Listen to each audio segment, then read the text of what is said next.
강해를 하다가 어떤 장로님 한 분이 저에게 목사님 건의 사항이 있습니다 그러면서 건의를 해요. 20년 만에 그런 건의를 처음 받아봤어요.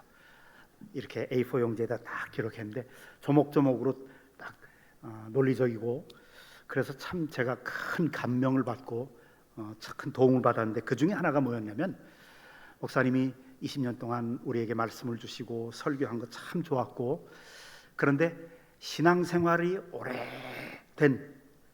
오랫동안 신앙생활했던 30년, 40년, 50년 믿었던 오랫동안 신앙생활했던 분들을 위한 조금 깊은 말씀도 해주셨으면 좋겠습니다 라고 건의를 하더라고요.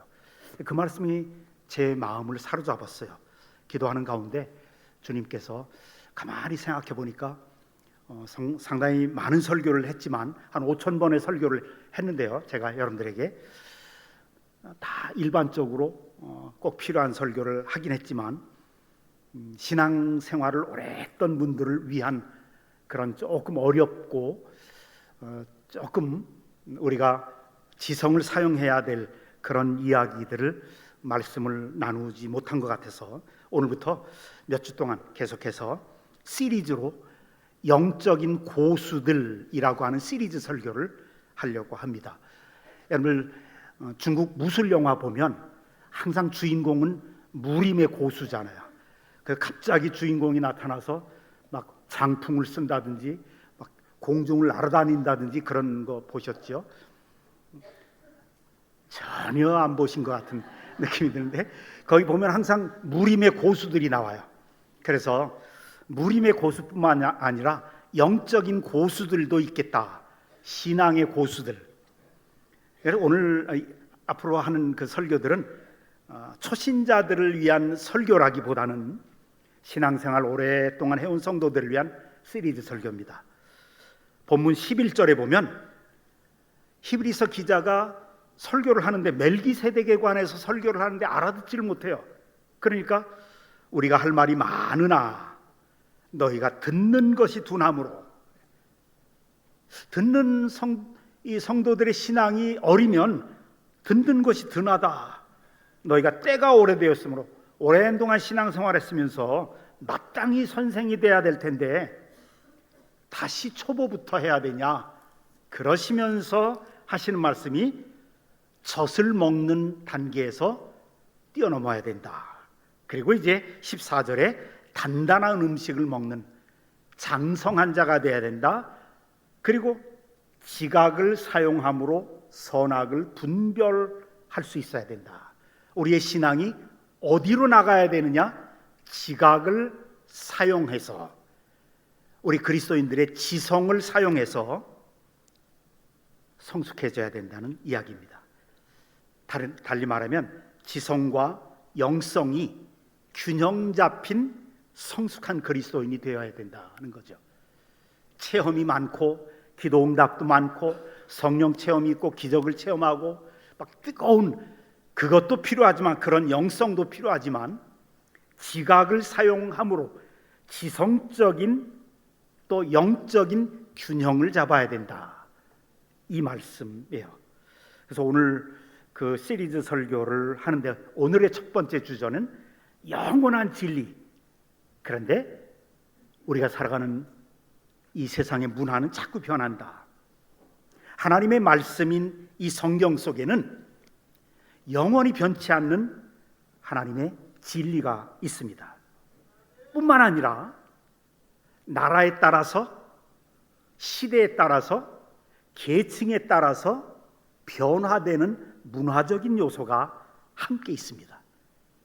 그래서 성경을 읽을 때 해석을 잘해야 돼요. 지각을 사용해야 돼요. 우리가 알고 있듯이 디모데후서 3장 16절에 모든 성경은 하나님의 감동으로 된 것으로, 하나님의 감동, 하나님이 후 하고 입김을 불어넣으셨다는 뜻이에요. 그러니까 성경은 사람의 사상이나 사람의 경험을 이야기하는 게 아니에요. 하나님의 마음을 이야기해요. 예수님도 마태복음 5장 17절에 보면 내가 율법이나 선지자를 폐하러 온 줄로 생각하지 마라. 이 말은 내가 구약 성경을 폐지하러 온 게 아니다, 완성시키려고 왔는데, 그러면서 중요하게 주님이 강조하신 게 있어요. 천지가 없어지기 전에는, 이 우주가 사라지기 전에는 율법, 성경에 기록된 하나님의 말씀의 1.1획도 결코 없어지지 아니할 것이다, 그래요. 그만큼 하나님의 말씀은 영원해요. 한국교회는 이 기초 위에, 말씀의 기초 위에 세워졌습니다. 1907년도에 평양에서 대부흥운동이 일어나서 전국으로 퍼졌어요. 그래서 그때부터 한국교회가 부흥되기 시작했습니다. 근데 그 평양에서 일어났던 그 부흥회의 핵심이 뭐였냐? 사경회였어요. 성경 말씀을 읽고 공부하고 배우고 그 말씀 앞에 엎드려서 회개하고 말씀 따라서 살겠노라고 결단하고, 그 말씀의 불꽃이 우리 한국교회를 부흥시키고 신앙을 뜨겁게 했었습니다. 그 영광스러운 말씀의 전통 위에 우리 한국교회는 일어났습니다. 그래서 하나님의 말씀은 영원해요. 세상이 변해도 말씀은 변하지 않습니다. 과학이 발달해도 말씀은 변하지 않아요. 문화가 계속해서 바뀌어도 영원하신 하나님의 말씀은, 이 말씀의 진리는 결코 흔들리지 않습니다. 이것이 우리 그리스도인들, 한국교회 성도들의 신앙의 단단한 기초입니다. 그런데 이 말씀이 1.1획도 변함이 없는 영원한 것이라고 하셨는데, 그렇다면 왜 똑같은 성경을 보고 똑같은 성경을 말한다고 하는 사람들이 서로 다른 주장을 하고 서로 죽이고 싸우기까지 하는가? 그런 일들이 실제로 역사 속에 일어났거든요. 1938년 9월 달에 평양에서 조선예수교 장로회 27차 총회가 열렸어요. 평양에서 열렸는데, 조선예수교 장로회는 지금 현재의 모든 장로교회의 모체였어요. 뿌리였어요. 그러니까 모든 장로교단이 그 열렸던 27회 총회에서 무엇을 결정했냐면, 일제의 신사참배는 죄가 아니다. 우리는 따라야 된다. 그 이후로 많은 장로교단들이 예배드리기 전에 동방요배를 했었어요. 일본 천황에게 절을 하고 예배를 시작했어요. 신사참배를 결의한 거예요. 그런데 더 충격적인 건 뭐냐면, 이것을 결의하기 위해서 성경에 있는 로마서 13장 1절을 인용을 한 거예요. 각 사람은 위에 있는 권세들에게 복종하라. 하나님이 세우셨다는 거예요. 그래서 일제 그 만행 하에서 신사참배를 교회가 결정을 했어요. 그런데 똑같은 시간에 평양에 있었던 산정현 교회의 주기철 목사님은 그 총회의 결의를 거부했어요. 그리고 신사참배를 반대하다가 일제에 잡혀서 감옥에 투옥되고 거기서 순교하셨습니다. 우리가 다 아는 대로 우리 교회의 10대 담임 목사이셨던 박연세 목사님도 이 신사참배를 거부했습니다. 그래서 대구형무소에 끌려가서 대구형무소에서 순교하셨죠. 이때 총회에서 로마서 13장 1절의 말씀을 각 사람은 위에 있는 권세들에게 복종하라 인용하면서 결정했었고, 순교하셨던 박연세 목사님이나 주기철 목사님은 출애굽기 20장에 우상에게 절하지 마라, 이 말씀을 들고 거부했어요. 같은 성경입니다. 무엇이 달랐습니까? 읽는 눈이 달랐어요. 해석하는 방법이 다른 거예요. 근데 우리나라에서만 이게 있었던 게 아니에요. 18세기에 미국에서 북군과 남군이 치열한 전투를 벌인 후에 나중에 미 합중국이 됐죠. 링컨 대통령이 북군을 이끌었고 그 다음에 남군과 전쟁을 벌였어요. 왜 그랬느냐? 똑같은 성경에 근거했었어요. 북군 링컨 대통령은 하나님 앞에서 모든 인간은 평등하다. 그래서 노예제도를 폐지했어요. 노예를 해방시킨다. 그런데 남군은 안 그랬어요. 남부는 거기 농장들이 많기 때문에 노예가 필요했었어요. 그러니까 봐라, 성경을 어디를 봐라. 구약 성경에도 그렇고 신약 성경에도 그렇고 예수님 시대까지도 노예제도가 있었다. 그러니 노예제도는 괜찮다. 폐지해서는 안 된다. 그래서 똑같은 성경, 똑같은 말씀을 가지고 치열하게 수십만 명의 젊은이들이 죽었어요.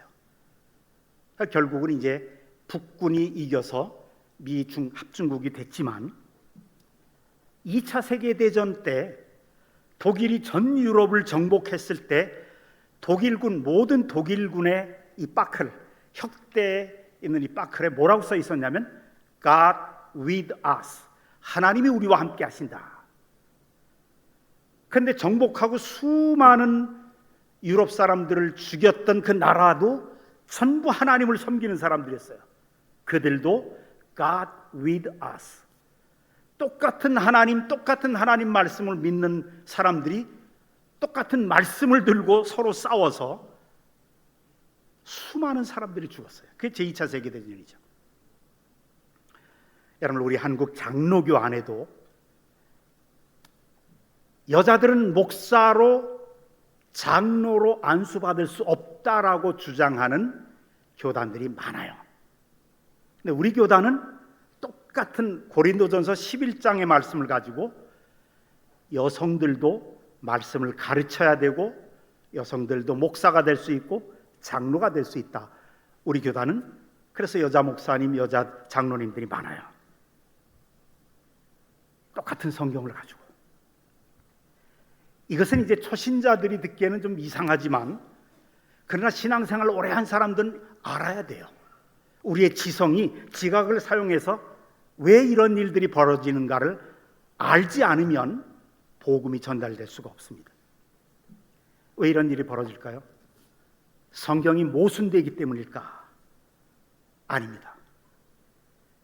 우리가 성경을 읽을 때 자신도 모르게 자기 나라, 자기 시대, 자기 유익이라고 하는 습관과 문화 안에서 해석하기 때문에 그래요.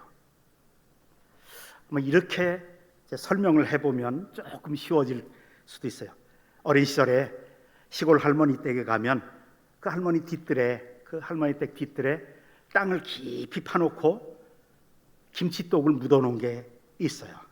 그 김치독에서 겨울철 눈만 덮인 그 장독대에서 김치를 꺼내서 먹던 그 시원하고 톡 쏘는 그 김장김치 맛, 일품이었죠. 그런데 세월이 흘렀어요. 우리는 이제 다들 대부분 아파트에서 삽니다. 땅을 팔 수가 없어요.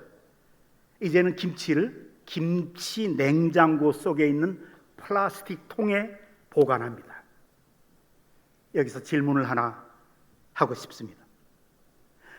김치를 담는 그 그릇, 그것이 옹기 항아리가 플라스틱 통으로 바뀌었죠. 그렇다면 플라스틱 통 안에 담가 놓은 김치는 김치입니까? 김치가 아닙니까? 여전히 김치예요. 담는 그릇이 달라졌다고 그래서 김치가 아닌 게 아니에요.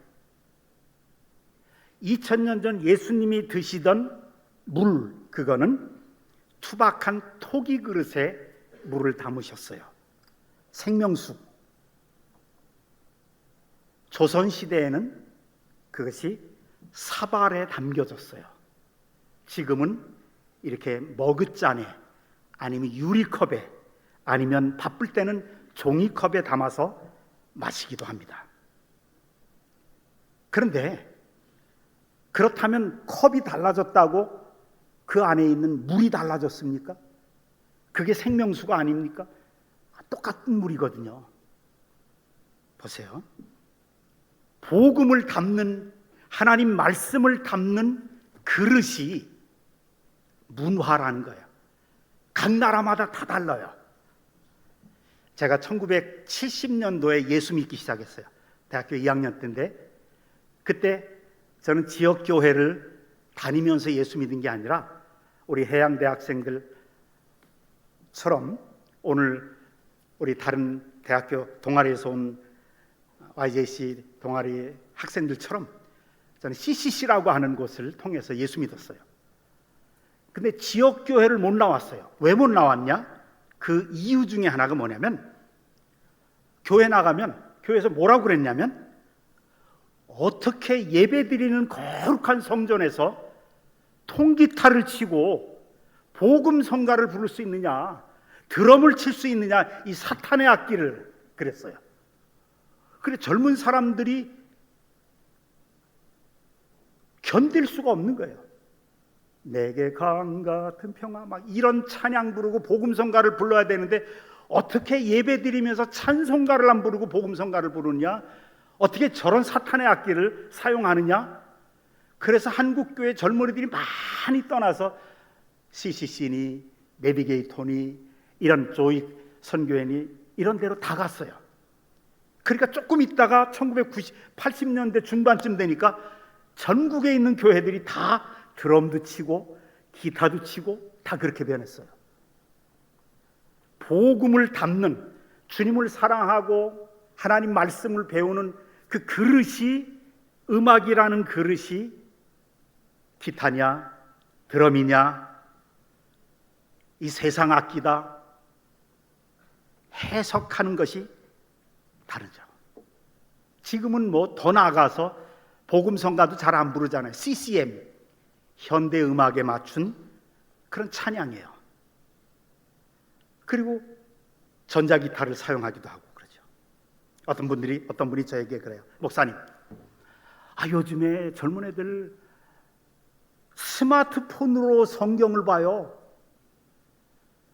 도대체 성경을, 책을 안 가져오고 조그마한 스마트폰 꺼내가지고 스마트폰에서 성경 보고, 저도 아이패드로 성경 보는데 아이패드에서 성경 보고 이게 믿음입니까? 이게 정상적인 믿음입니까?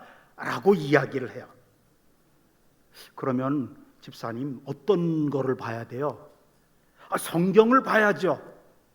집사님, 이 성경이 몇 세기에 나온 줄 아십니까? 16세기 1500년대 독일의 구텐베르그가 인쇄술이 발달해서 그때부터 성경책이 나온 거예요. 그 이전에는 예수님 시대에 예수님이 보셨던 성경은 양피지, 양의 가죽을 벗겨서 그 양 가죽을 말려서 얇게 해가지고 거기서 양피지로 거기다 성경을 쓴 그 성경, 그래서 두루마리 성경이라고 그래요. 그러니까 창세기 한 권은 두루마리 성경이 수십 개의 두루마리가 된 거예요. 출애굽기는 뭐 더 많고요. 그걸 보다가 이제 점점 변해서 인쇄가 된 거예요. 그리고 지금은 이제 액정으로, 빛으로 해서 성경을 읽는 거예요. 어떤 게 원본이냐? 그릇이 달라진 거예요. 말씀을 담는 그릇이 종이에서 액정으로 달라져. 그렇다고 해서 하나님의 말씀의 능력이 사라지는 것입니까? 아니죠. 영원히 변치 않는 하나님의 메시지, 복음의 변제는 절대로 바뀌지 않습니다. 예수 그리스도의 십자가와 부활이라는, 예수 그리스도를 믿음으로 말미암아 구원받는다는 그 복음, 그건 절대로 바뀌지 않아요. 그런데 복음을 담는 그릇, 복음을 전하는 방식, 각 시대마다, 각 나라마다, 각 계층의 문화에 따라서 자꾸 바뀌게 돼 있어요. 이것이 성경이 우리에게 가르치는 성숙한 모습입니다. 본질에 관해서, 복음의 본질인 예수 그리스도의 십자가와 부활로 말미암는 하나님의 은혜로 구원받는 이 본질은 변하지 않지만 비본질적인 거, 거기에는 다양성이 존재한다. 다양성을 인정해야 된다. 이것이 성경이 우리에게 주시는 성숙한 신앙의 자세다. 한번 따라하십시다. 본질에는 목숨을 걸어야 하지만 비본질적인 것에는 관용으로 받아들여야 된다. 이것이 기독교 신앙의 모토예요. 출애굽기 3장에 보면 하나님이 모세가 이 시내산 떨기나무 불꽃을 보고 너무 신기해서 가까이 다가가니까 하나님이 뭐라고 그러시냐면 모세에게 모세야 네 발에서 신을 벗으라. 이 말씀을 그대로 문자 그대로 적용해서 1960년대 70년대 한국 교회는 성전에 들어오면 다 신발 벗고 들어와서 앉아서 예배드렸어요. 여름에 냄새 많이 났겠죠. 그런데 이것은 지금은 이제 다 의자에 앉잖아요. 강단에 올라올 때 신발을 신고 올라온다? 이거는 신앙도 없는 사람들의 모습으로 생각을 했었어요. 근데 우리는 지금 신발 신고 올라오잖아요. 왜 그래요? 가장 본질적인 복음을 담는 그릇이 세대마다 시대마다 바뀐 거예요. 달라진 거예요. 모세야 네 발에서 신을 벗으라. 이 뜻은 뭐냐면 이 속에 담겨있는 결코 변치 않는 하나님의 영원한 진리는 뭐냐면 그 당시에는 노예는 신발을 신을 수가 없어요. 샌들을 신을 수가 없어요. 노예에는 아무런 권리가 없어요. 생명의 권리도 살아갈 권리도 없고 자유도 없고 시간도 없고 모든 것에 대한 권리가 주인에게 속해 있었어요. 네 발에서 신을 벗으라. 이 뜻은 내 인생의 주인은 이제 나 하나님이다, 이런 뜻이에요. 내가 하나님인 것을 너는 인정해라. 너는 내 종이다, 이런 의미거든요. 그래서 여러분, 우리가 예수 그리스도를 주님으로 믿는다는 게 뭐예요? 바로 그 뜻이에요. 나의 모든 권리, 내 건강, 내 자유, 내 시간, 내 가정, 내 사업, 내 일생, 내 미래까지 다 주님께 맡기는 거잖아요. 내가 내 인생을 살아가는 게 아니라고요. 주님께서 내 속에서 주님의 영광을 위해서 나를 이끌고 가시는 거예요. 이게 신앙이라고요. 그래서 종의 자세, 내 인생은 주님의 것입니다, 이런 의미거든. 이런 신앙을 고백하는 거예요.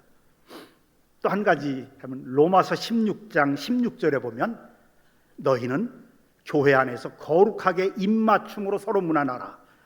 이거 신약 성경의 원문에 보면 이제 영어로 번역은 이렇게 돼 있어요. Holy kiss라고 해요. 거룩한 입맞춤. 키스하라는 거예요. 그럼 이제 이 말씀을 그대로 우리 교회에 적용시켜 봅시다. 문자 그대로. 예배 끝나고 제 아내가 옆에 있는데 남의 여집사님에게 키스를 해야 돼요. 여집사님은 또 남자 장로님에게 입술과 입술을 마주친 키스를 해야 돼요. 이 말씀 문자 그대로 적용한다면, 그러면 아마 교회의 아수라장이 될 거예요. 청년회에 가서 청년 여청년을 이렇게 끌어안고 키스해야 되면 이건 진짜 성추행한다고 그럴 거예요. 저는 직접 아프리카에서 해봐서 알아요.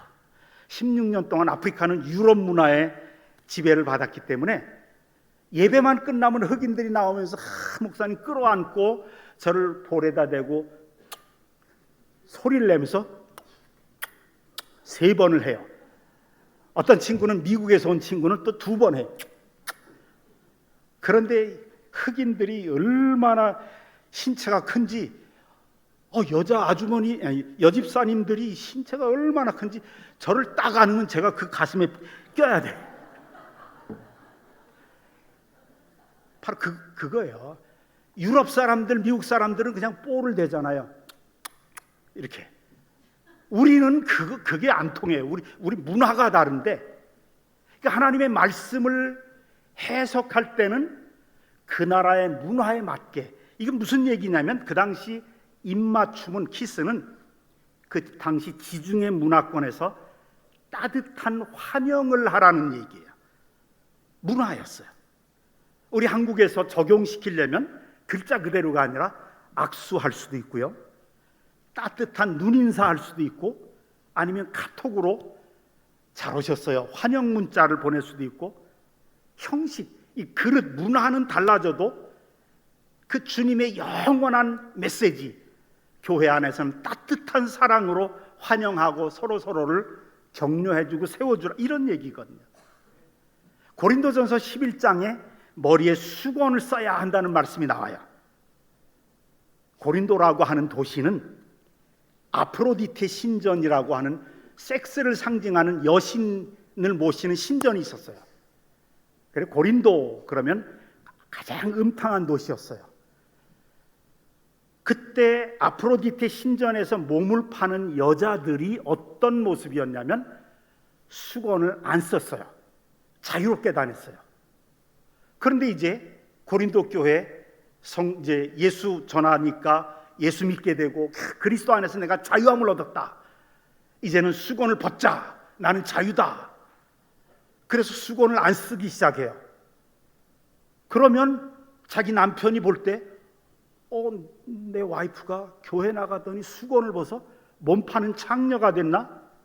이렇게 되니까 복음이 다 막힌 거예요. 그래서 명령한 게 여인들은 교회 나올 때 수건을 써라, 그래요. 그런 의미예요. 나는 그런 여인들과는 다릅니다. 나는 오직 하나님께만 속한 거룩한 여인입니다 라고 하는 강력한 메시지였어요. 그러니까 예배드리는 자세를 의미한 거예요. 정숙하고 거룩하게, 거룩한 품위를 이야기한 건데, 수건을 쓰느냐 마느냐. 지금도 수건 쓰는 데가 있죠. 캐톨릭에서 수건을 쓰죠. 또 개신교회 미국에 있는 어떤 조그마한 교단에서는 수건을 써요. 그래요. 성경을 이렇게 문자 그대로 해석할 수가 없다는 거예요. 그 당시의 상황에 맞게 하나님이 말씀을 주셨을 때 하나님의 정말 원하시는 메시지가 뭔가, 영원한 메시지가 뭔가를 찾아내서 우리 삶 속에 적용시키는 게, 그것이 설교이기도 하고 우리 성숙한 그리스도인들이 가져야 될 지성과 영성이 겸비된 신앙의 모습이다. 여러분, 세상에서 가장 위험한 사람이 누군지 아십니까? 성경을 아예 모르는 사람이 아니에요. 성경을 잘못 알면서 확신에 찬 사람이에요. 막 목숨 걸고 성경을 잘못 알고 있으면서 목숨을 걸고 달려드는 사람. 신천지 이단이 그랬죠. 신천지의 그 회원들을 보면 막 성경 구절을 줄줄줄줄 외워요. 그러나 철저하게 자기들의 틀, 자기들의 논리 안에서만 그거를 사용해요. 얼마나 많은 소중한 가정들을 파괴했습니까? 얼마나 많은 청년들의 그 아름다운 인생을 망가뜨렸습니까? 사도행전 15장에 보면 아주 중요한 사건이 하나 나와요. 예루살렘에서 가장 커다란 회의가 벌어졌는데, 그 회의의 주제가 뭐냐? 예루살렘 교회 안에 있는 유대인 크리스찬, 유대교를 믿다가 유대인들이 예수 믿게 됐어요.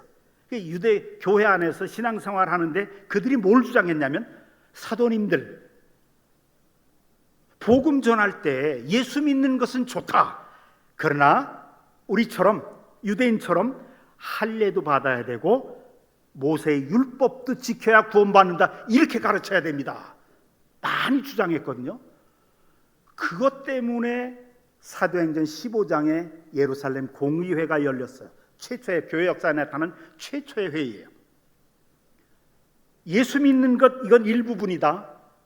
율법을 지켜야 되고 할례를 받아야 되고, 이거는 복음의 생명의 문제였어요. 그때 베드로가 일어나고 야고보가 일어나고 바울이 일어나고 바나바가 일어나서 한 목소리로 얘기합니다. 아니다. 구원은 오직 예수 그리스도의 은혜로만, 믿음으로만 받는다. 왜 이방인들에게 유대 문화라고 하는 유대인들의 습관을 무거운 멍에로 매려고 하느냐? 오직 복음의 핵심인 십자가의 은혜만, 부활의 권능만 알려주면 된다. 그것으로 구원이 이루어진다. 라고 주장하는 게 사도행전 15장에 나타나죠.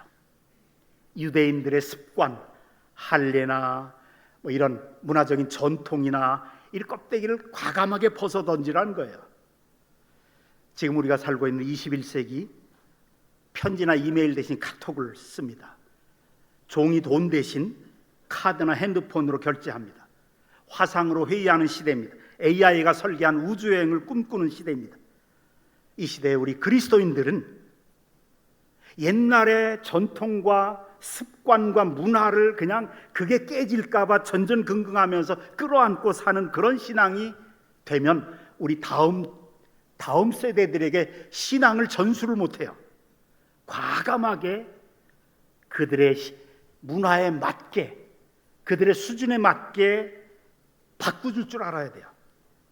예수 그리스도의 십자가와 부활, 그 예수님의 생명만 전달된다면, 여러분 아까 우리 영상 광고에서 봤죠.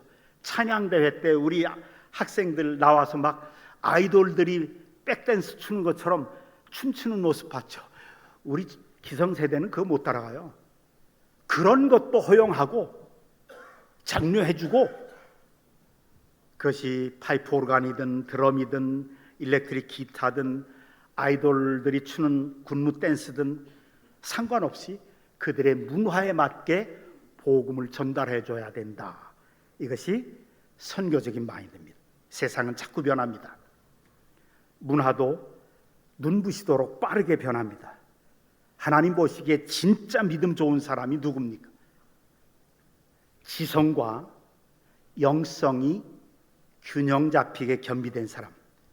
문화라고 하는 옷은 시대마다 세련되게 갈아입되 그 가슴 속에는 2000년 전에 갈보리 언덕에서 달렸던 십자가의 피, 예수 그리스도의 심장, 그 피 묻은 복음을 변함없이 품고 살아가면서 그 시대에 맞는 세련된 문화의 옷을 입는 사람, 이 사람이 주님 보시기에 신앙이 성숙한 사람이고 지성과 영성이 겸비된 신앙입니다. 오늘 첫 번째 주제, 영원한 진리 속에서 변화하는 문화를 꺼내고 하나님의 결코 변치 않는 메시지를 찾아낼 수 있는 그런 능력. 앞으로 몇 주 동안 이 영적인 고수 시리즈 설교를 할 겁니다. 성경에 나오는 어려운 기절들이 얼마나 많은지 몰라요. 레위기 같은 데 보면 형과 동생이 있는데 형이 결혼을 했는데 아기를 못 낳고 죽었어요. 그럼 동생이 형수를 데리고 살아줘야 돼요. 형수에게 아기를 낳게 해줘야 돼요. 이런 거는 누구에게 이런 얘기했더니 막 질겁을 해서 나 그럼 예수 안 믿습니다 이래요. 이런 어려운 귀절들이 많은데 여기서 이게 무슨 뜻인지 분명하게 다루는 그런 설교를 할 겁니다. 때로는 크리스찬의 자살에 관한 것, 또 교회는 독재 정권에게 투쟁할 것인가 순응할 것인가, 이런 정치적인 문제들, 제가 잘 다루지 않았던, 그러나 우리 그리스도인이라면 반드시 복음적으로 성경적으로 알아야 될 이런 영원히 변치 않는 하나님의 마음, 하나님의 진리, 이것을 계속 살펴볼 것입니다. 때로는 익숙하게 알고 있던 것과 조금 다를 수가 있어서 불편할 수도 있을 겁니다.